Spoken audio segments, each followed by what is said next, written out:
नमस्ते दोस्तों, मैं हूं आपके एस्ट्रो फ्रेंड मुदिता राज। तो आज हम लोग बात करेंगे चंद्रमा के ऊपर। चंद्रमा जो है वो कई सारी आप देखेंगे कि चीज़ों के कारक हैं, माता के कारक हैं, लिक्विड कैश के कारक हैं, हमारी मानसिक स्थिति उसके कारक जो हैं वो चंद्रमा है।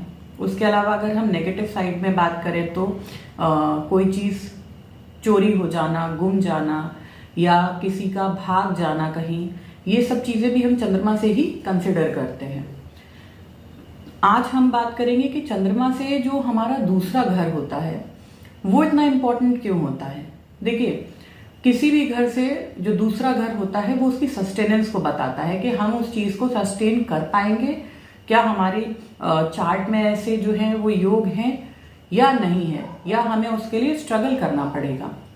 आप देखिए कि चंद्रमा से अगर सेकेंड हाउस में मेलेफिक प्लैनेट्स आ जाते हैं, उस कंडीशन में जो भी नेटिव होता है वो कई तरीके की मानसिक जो है वो तनाव से उसको जीवन में कई बार जो है वो गुजरना पड़ता है। एंग्जाइटी लेवल्स जो हैं ऐसे नेटिव के वो अक्सर जो है वो हाई रहते हैं।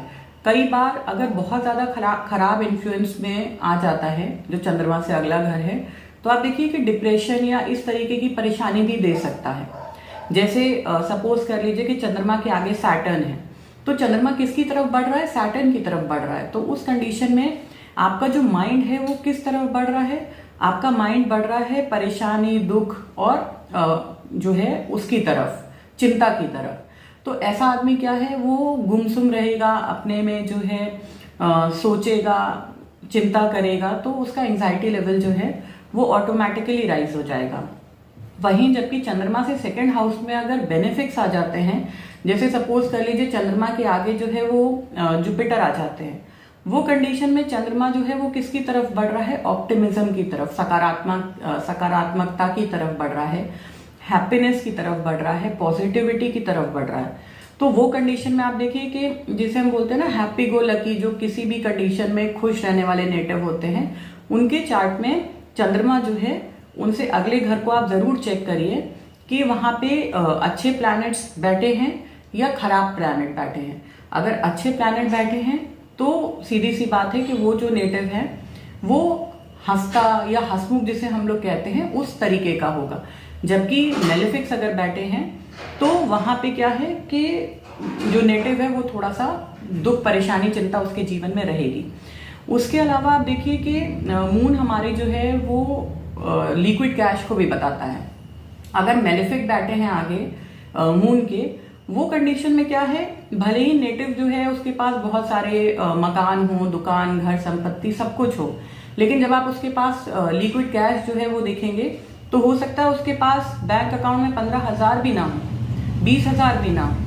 तो इसका क्या मतलब है कि उन लोगों को लिक्विड कैश जो है वो बचा के रखने में थोड़ी परेशानी होती है। मतलब जब भी वो अपने पास कैश लेके कहीं भी जाते हैं तो जितना उनको जरूरत होती है उससे ज्यादा उनके खर्चे निकल आते हैं। जैसे सपोज किसी नेटिव के चंद्रमा के अगले हाउस में मेलेफिक है और वो बैंक अकाउंट से 50,000 रुपए किसी काम के लिए निकाल के लाया, लेकिन ऑल ऑफ अ सडन क्या होगा कि घर में कोई बीमार पड़ गया या कोई और ऐसी इमरजेंसी निकल आई जिसकी वजह से जो है उसको वो पैसा वहां लगाना पड़ा। मतलब इन लोगों के पास जो कैश पैसा है वो रुकता नहीं है। इसी तरीके से अगर बेनिफिट है तो आप देखिए इन लोगों को लिक्विड कैश जो है, मतलब जिसे बोलते हैं, जैसे जिन लोगों के हाथों में श्री होती है कि ये लोग खर्चते भी हैं तो सामने वाला जो है वो कहता है कि भाई इतनी शॉपिंग करी तुमने, लेकिन फिर भी मतलब इतने कम बजट में इतनी अच्छी शॉपिंग करके तुम लोग लाए हो। तो वो उन नेटिव्स के साथ होता है जिनके मून के नेक्स्ट हाउस में बेनिफिट्स होते हैं। उसका कारण क्या है? क्योंकि जो कैश है जब वो खर्च करने के लिए, मतलब उनको कोई चीज जो 100 रुपए की थी, आप वहां पे गए तो भाई सेल में आपको वो चीज 70 रुपए की मिल गई, तो वो आप ऑटोमेटिकली जो है वो लकी हो जाते हैं जब वो कैश, लिक्विड कैश खर्च करने की बात जहां पर आती है। तो ये मेरा एक एनालिसिस था मून से सेकंड हाउस के ऊपर। आई होप मेरा ये वीडियो आपको अच्छा लगा होगा। हम लोग जल्दी ही मिलेंगे एक अगली वीडियो के साथ। तब तक के लिए आप लोग इसी तरीके से मेरे चैनल को लाइक कीजिए, सब्सक्राइब कीजिए और मेरी वीडियोस को शेयर कीजिए। तो हम लोग जल्दी ही मिलेंगे अगली वीडियो के साथ। धन्यवाद।